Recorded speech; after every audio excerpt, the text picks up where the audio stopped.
Pat McGuinness, National Housing Party, just out on the campaign trail, doing my final leaflet for the election, and I just had two interesting interactions.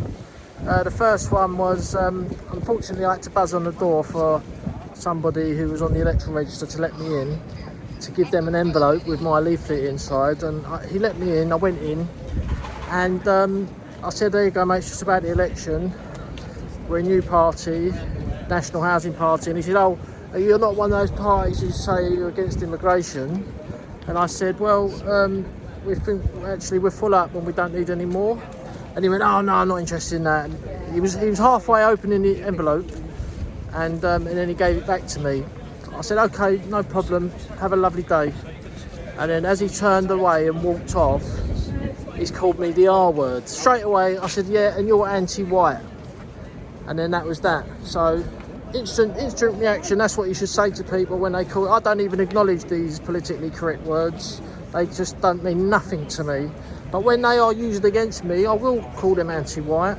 I will call them anti-Christian, depending on which politically correct slur it is.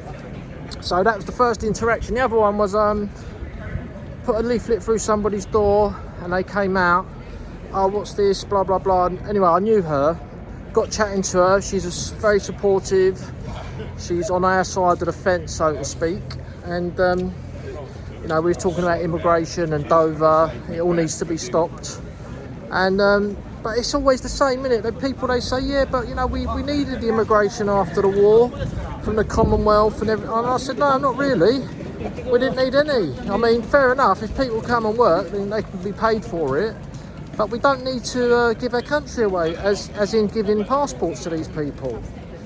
So I said, no, not really. I said, Japan didn't need people to rebuild their country. Then they got 2 nuclear bombs dropped on 2 of their major cities. They didn't have to have immigration coming in and save their country. But you know, this notion that we needed it to save us was it's just a load of rubbish. And but yeah, she was okay, and she's supportive, and lots of people are going to be voting for me. So yeah, that's me on the campaign trail. Pat McGuinness, National Housing Party, Christ is King.